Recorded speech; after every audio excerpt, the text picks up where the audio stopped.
Welcome back to the Social Experiment with Sunny and Shay. Now, tonight we have been discussing with all four of our participants who have never met each other. We've been discussing interfaith and also mixed marriages and relationships. But now is the big time they get to meet each other and we get to see how they felt about this whole discussion. And also their experiences of being blindfolded and expressing their opinions. So we'll start with Mr. Blue and Miss Orange. So at this point, I would ask you to take off your masks, guys. Take your time. Take it over the top if you could. There you go. There you go. So we don't hit the mics. There you go. Put it down there. Thank you. Hello. You all right? And we're now going to ask the same for Mr. Green and Miss Red. Can you please take off your masks? Oh, you okay? Yeah. Brilliant. Just put the mask in front of you. So, can you introduce yourselves and tell us your age, where you're from? My name's Ajaz. I'm 25. I'm from Birmingham. Okay. Right. And yourself? I'm Khadija. I'm from Birmingham as well. I'm 18. Nice. Also from Birmingham. My name's Amar Baz. I'm from Sadiqa. I'm from Sadiqa. Go on then. I'm gonna mess this up. It's right. My name's Sadiqa. I am 19. 19. How did you find that whole experience? Was it a bit daunting for you having the masks on? No, Or was it actually better? Did you feel comfortable talking about how you feel? Yeah. I think it's more comfortable with the blindfold. Really? Yeah. Do you think you wouldn't have said half of the things you said if you didn't have the blindfold on? Would you have said half the things you said? Probably. You'd doubt a bit more. You'd think twice at least. I wasn't thinking whenever I spoke, whatever I felt like speaking, I just spoke, so it was alright. And do you find sometimes, Mr. Blue, that's how you when you are speaking, not knowing the person's identity, obviously as the discussion went on you find out what your faith was, but ultimately, initially, did you find it much easier to express yourself? Yeah, a lot easier. Because you're not really worried about anyone giving you eye contact or judging you or anything. Not that it shouldn't really affect you anyway. Yeah. But it just gives you, it just blocks you out and you just say whatever you feel. How did you feel? How did you feel about it? We'll come to you in a minute. Yeah. How did you feel?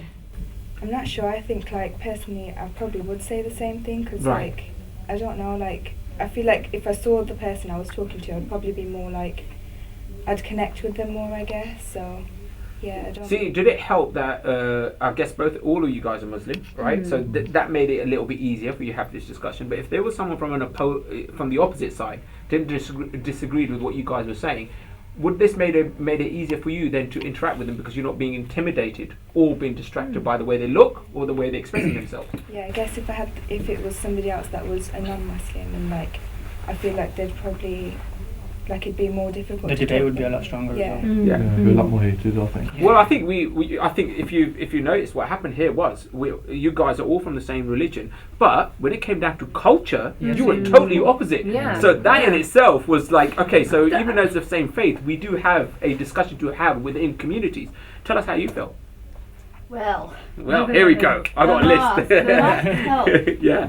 I did find a few opinions that was a bit that's not necessarily the opinion I would have chosen, but I accept people's opinions. So I don't know. I really like the idea of all of us. We were able to listen to all of our opinions and listen to it from a different perspective. I really did like that.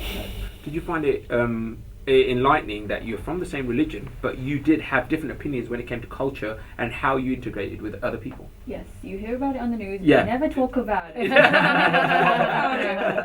Do you think that that's the important thing? Because that's something we did want to talk about, is the fact that what we all see on social media, and I'm sure people are tweeting today, #SOCEXP, is the fact that what you just said, do you find that sometimes, even though you may well be from the same faith, there's certain topics within the same or similar age bracket you just rather not talk about? Yeah, 100%.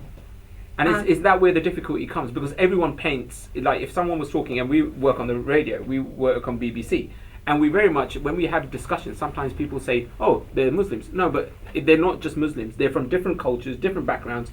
We can't just put everyone in the same bracket, which you have proven here today, by the way.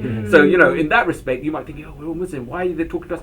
Because you guys are still having the same kind of issues within the religion that you follow, but culturally, again, you're all totally different.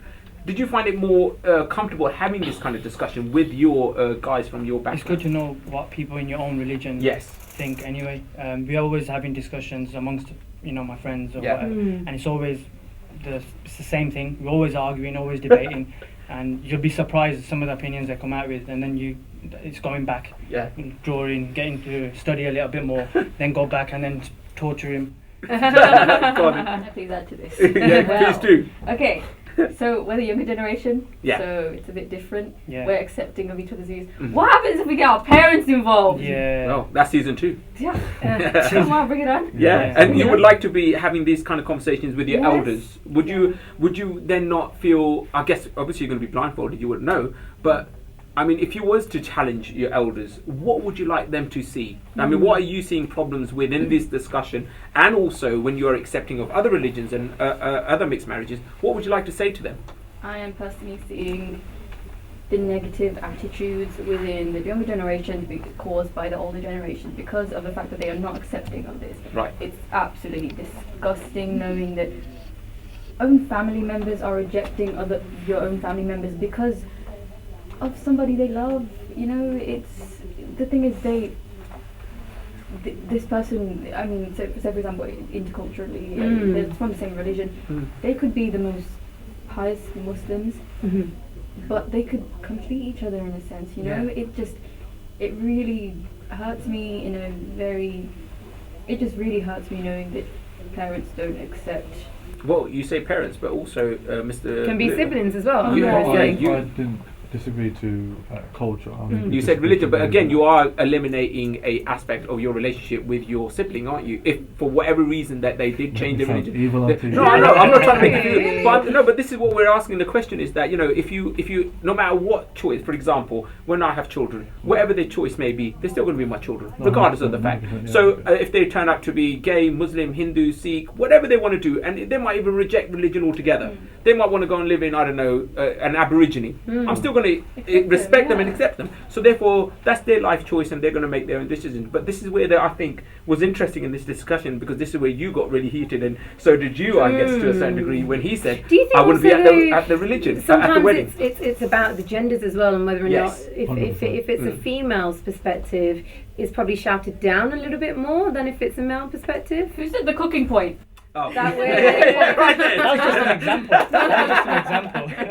Well, I did defend you. I did say the man has to also, right? So I did say, I did balance it out. The same thing, whoever's willing to learn, however much you're willing to learn. I think it was just an example. Yeah, it was just an example. But then it's funny they, like I said, the main thing is whether religion is more important to you or culture. Yeah. As soon as you know which one's more important, it's a lot easier for you. You have a straight path. That's exactly what it is. Sorry, without sounding like, and I don't want to offend you because I do really admire the way you think. You've got a great mentality, but I just think that with what you were saying about the whole cooking thing, yes, okay, and you just mentioned the word stereotypes, right? Unfortunately, this is life, right? We all have stereotypes. As much as we say we don't judge, we do judge. Not necessarily in a negative way, but we do judge. True. And with the whole cooking thing, that it might sound crazy now. I do apologise to both of you and yourself, but I don't care about the whole cooking thing. Guys can cook, girls can cook. Cool.